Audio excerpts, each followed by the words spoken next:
Hello guys, welcome back for another video of Service Reset My Car.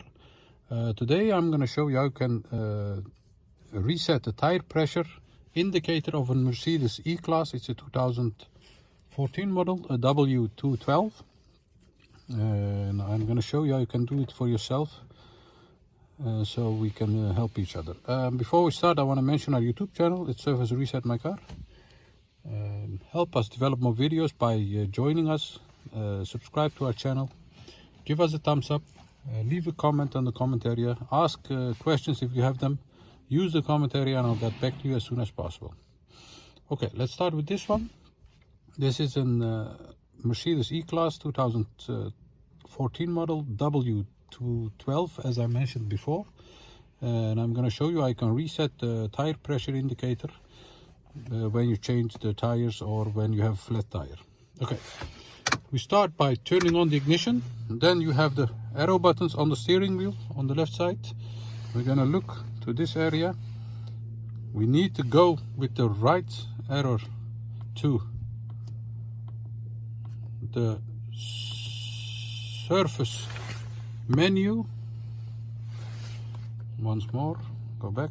Yes, this one, the surface menu. Yes, once you are there, you see 0 messages, tire pressure and assist plus. To reset the tire indicator, we have to press with the arrow indicator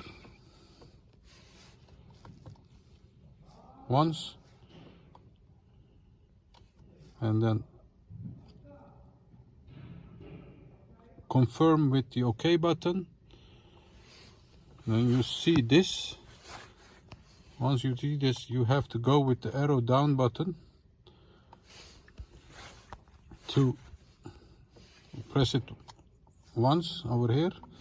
Once you press that, you'll get this, and then it says confirm with OK, and the OK button is this button. And once you have done that, it says tire pressure monitor restarted. Yes, and then you have to drive for a few kilometers and it will reassign the new values of the tire pressure. Thanks for watching. That was it for today. I hope you enjoyed it. Did you enjoy it and didn't you subscribe yet? Subscribe to our channel. And if you have any questions, use the comment area. And I hope to see you again with another video. Thank you. Bye bye.